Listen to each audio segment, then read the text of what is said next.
एक बार भगवान गौतम बुद्ध अपने शिष्यों के साथ किसी पर्वतीय स्थल पर ठहरे थे। शाम के समय वो अपने एक शिष्य के साथ भ्रमण करने के लिए निकले। दोनों प्रकृति के मोहक दृश्य का आनंद ले रहे थे।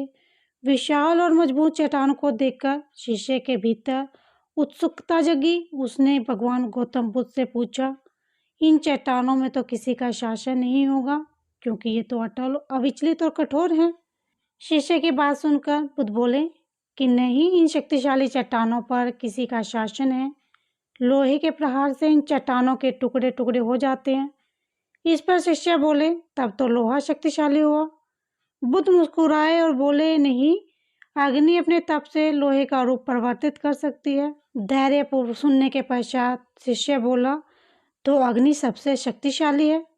शिष्य की बात सुनकर बुद्ध फिर उसी भाव से उत्तर देने लगी, नहीं, जल अग्नि की उष्णता को शीतलता में परिवर्तित कर देता है तथा अग्नि को शांत कर देता है। शिष्य कुछ सोचने लगा। बुद्ध समझ गए थे कि उसकी जिज्ञासा अभी भी पूरी तरह शांत नहीं हुई है। शिष्य ने फिर सवाल किया, आखिर जल पर किसका शासन है? भगवान बुद्ध ने उत्तर दिया, वायु का।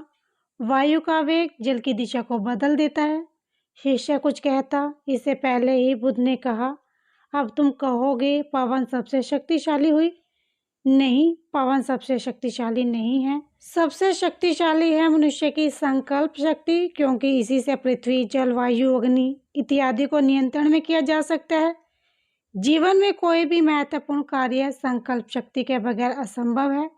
इसीलिए अपने भीतर संकल्प शक्ति का विकास करो।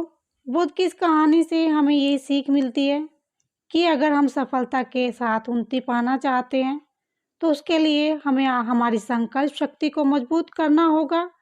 किसी काम के लिए संकल्प करें तो उसे पूरा करने के लिए आराम नहीं करना चाहिए। उसे पूरा करने के लिए हमें अपनी जी जान को लगाना चाहिए। तभी हमारे जीवन में सफलता के मार्ग बनेंगे और अपने जीवन में सफलता प्राप्त करेंगे।